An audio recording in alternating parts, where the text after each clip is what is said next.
Génibet, Paris-Picardie. En ce moment, profitez de 250 € de bonus de bienvenue. Bonjour à toutes, bonjour à tous, direction Vincennes une nouvelle fois pour le Quintet Plus de ce samedi 4 janvier. Nous l'évoquerons dans la première partie de l'émission.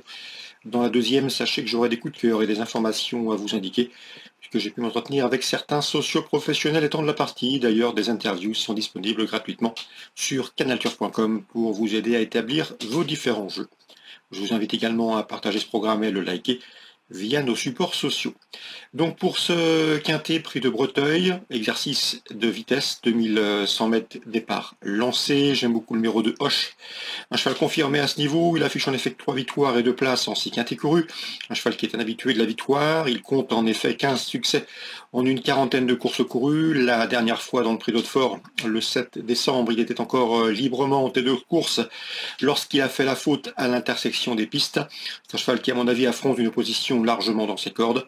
Il se recommande d'un chrono d'une 10-7 sur le tracé proposé. Bref, avec ce bon numéro départ autostart, il s'annonce redoutable. D'autant qu'il s'adapte à toutes les tactiques, il peut aller de l'avant comme attend. Numéro 2, Hoche, la base de la course.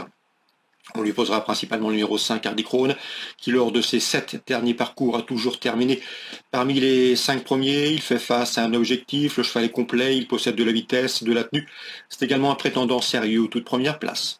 J'ai ensuite retenu les 2 protégés d'Alexandre de Jésus, le 14, Galion, pas revu depuis le mois d'octobre, mais déféré pour cette course de rentrée.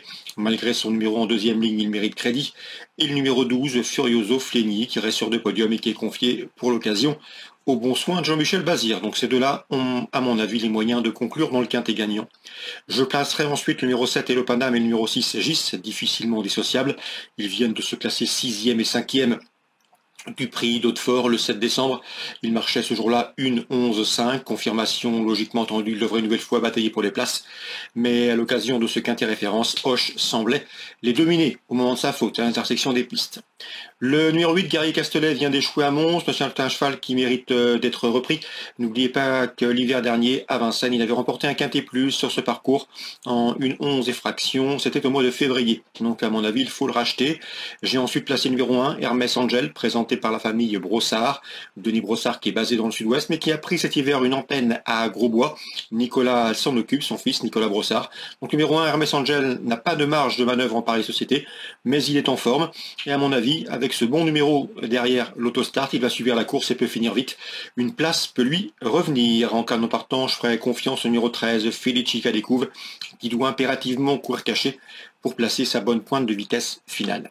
Résumé chiffré, 2 et 5 pour les bases, 14 et 12 pour la cote, et ensuite pour les accessites, le 7, le 6, le numéro 8 et le numéro 1. On se retrouve pour des coups de cœur. En ce moment, profitez de 250 € de bonus de bienvenue. Voici désormais mes différentes informations et conseils de jeu pour ce programme du samedi 4 janvier. Concernant Vincennes, dans les pros d'ouverture, j'aime beaucoup le 108 Love Production, qui certes est plus confirmée sur les parcours de tenue. Elle manque de référence sur le tracé réduit. Et elle a également hérité d'un numéro peu enviable derrière Autostart, un numéro en dehors. Mais à mon avis, elle a le potentiel, si ça se passe bien avec ce numéro, pour rivaliser avec le 101 Let Me Win, qui reste sur 3 victoires plaisantes et qui sera confié à Eric Raffin. Et le numéro 2 également, Littleton Landing, qui sera déféré les 4 pieds pour la première fois de sa carrière, ce qui devrait nettement l'améliorer. Littleton Landing qui affiche une victoire et 2 places de deuxième en 4 sorties publiques. Concernant le prix Maurice de Guest, on va faire confiance aux principaux protagonistes et acteurs du dernier prix Emmanuel Margouti sur 2700 mètres. Le 310 Mac de Blary s'imposait ce jour-là devant le numéro 8 Maestro River qui lui donnait de bonnes répliques.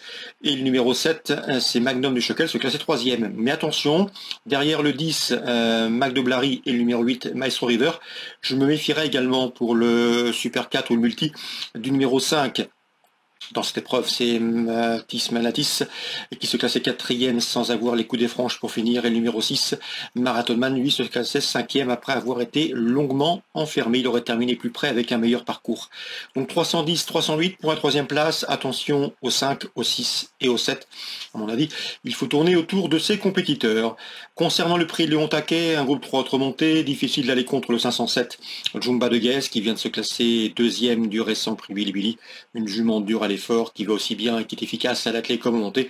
Elle s'annonce redoutable dans ce lot, elle retrouvera sur sa route le chevronné et confirmé à ce niveau Jean Balthazar, le numéro 10, cinquième du dernier prix Léon Taquet.